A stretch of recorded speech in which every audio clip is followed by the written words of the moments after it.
Welcome to Vysh IAS. So we'll be continuing with the Plums series of Polity Governance and Schemes today. Okay, so if you're new to this channel, please consider subscribing this channel so that you will be getting daily free updates on UPSC.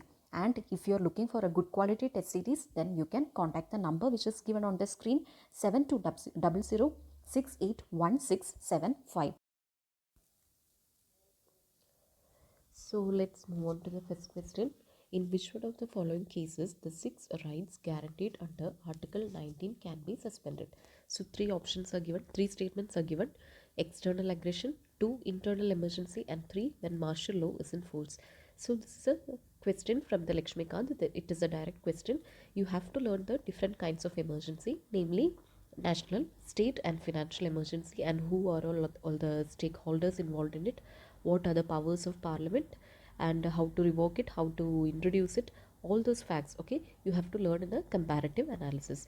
So here in this question, it's a straightforward question, and the correct answer is option 1 and 3, that is external aggression and when martial law is in force. So you already know that fundamental rights can be suspended during the operation of a national emergency except for the rights Article 20 and 21. Okay, so with respect to Article 19, it can be suspended only when an emergency is declared on the grounds of war or external aggression and not armed rebellion. Okay, so internal emergency is not coming under this. So the question is also asking the same only. Article 19 can be suspended when Article 19 can be suspended. That is the question. So here the correct answer comes out to be 1 and 3 only. Okay.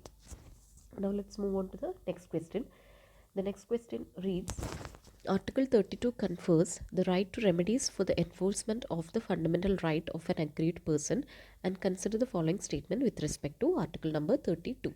And the first statement is Parliament can suspend this right during national emergency, and second is only Supreme Court shall have the right to power to issue writs for the enforcement of any of the fundamental right.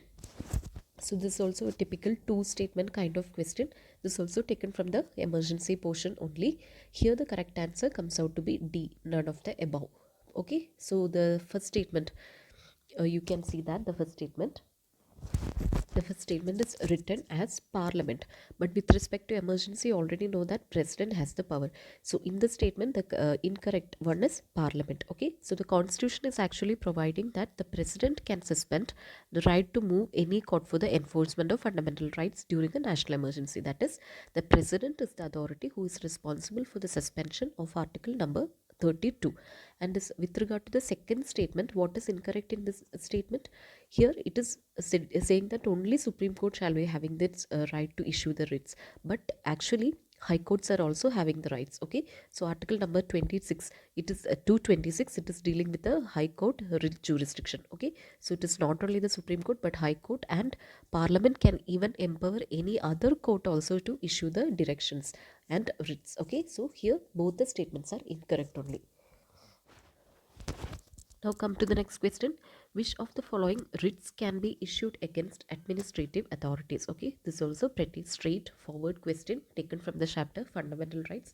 Now today's homework will be, you have to go through the types of writs, and the conceptual clarity should be cleared. Okay, you have to go through all the types, that habeas corpus, prohibition, certiorari, mandamus. Okay, see, these are the different kinds of writs. So you have to analyze on which cases you can apply these writs. Okay, which are the authorities involved in it, so that you have to make a comparative analysis and learn. So here the correct answer is B, certiorari and mandamus. This is the answer. So against administrative authorities, the particular writs being issued are certiorari and mandamus. Okay, now come to the next question. The directive principles were made non-justiciable and legally non-enforceable because. So this is a typical conceptual kind of question. So read the question carefully. The first statement reads, the country did not possess sufficient financial resources to implement them. And the second question, there was widespread backwardness in the country that could stand in the way of implementation. Okay, so here it's pretty sure by this time you have already analyzed the type of questions being asked by UPSC, and looking at the tone of the statements, you can infer that both these statements have to be correct. Okay, so there is nothing fishy in both these statements. So The statements are also framed in a soft way. So both these statements have to be correct. So the correct answer will be C, both. Okay, both these are factors why both these are factors as to why DPSP were not made legally enforceable. It is not binding unlike fundamental rights. Okay, now come to the next question. Which of the following statements are true about center state relations? The two statements are given, and the first statement reads, in respect to matters enumerated in the concurrent list, the executive power rests with the states. And second is also with regard to the concurrent list only. In respect to matters enumerated in the concurrent list, the legislative power rests with the center. So what you can do is you can go to the 7th schedule, and there they'll be mentioning three kinds of list, like union list, state list, and concurrent list.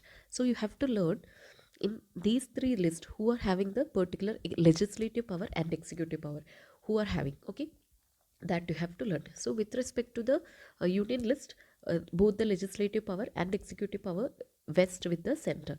The state list also, the union legislative and executive power is vesting with the state only. Okay, the particular state. But with respect to the concurrent list, even though both the center and state can legislate on these items which is given in the concurrent list, the executive power generally vests with state government. Okay, so this is an important point, please note this point. So here the second statement comes out to be incorrect and the first statement is pretty correct. Okay, so here the best option would be A1 only. Okay, That's the end of today's session. So we'll meet in the next week in the next episode. Until then, stay tuned. Thank you.